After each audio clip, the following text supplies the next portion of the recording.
كدير السلام عليكم. وعليكم السلام ورحمة الله وبركاته. أدي إيه نجد أمتى يستي لالت يستي قدرت مي أمة ورموتي كرجع كبجت تدبرس.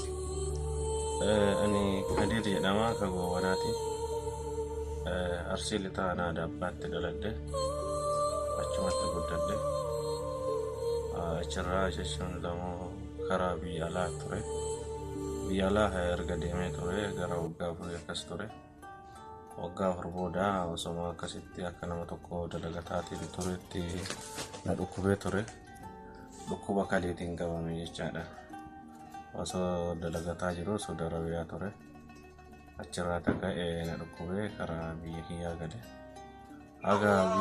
aga biyya galee tinjiretti lallamee jedhu doktorri dhukkuba kaleetiin qabamtee jirta. Kaleen teelachuu hundalattuu wajjin ala taatee jirti naan jedhee jira. Alhamdulillah ala kulli haali kun qola rabbiitii rabbiin warra kaya. Kaleen keelachuu hojjetu jechuudha. Kaleen keelachuu hojjetu wajjin ala ta'ee jira. Naan jedhe jechaadha doktorri. Sila kana ta'eefu amma oboleyyanti yaa uummata Oromoo bal'aa waan qabdanii na bira dhaabbadhaa isiniin jedhaa dhaamsi kiyya. Kanaafuu maali harki kee kunoo maali kadhiitaan asii kun maali?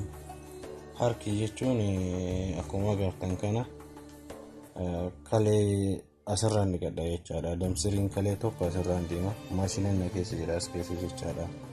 Asirraan maashina dhiqadha jechaadha.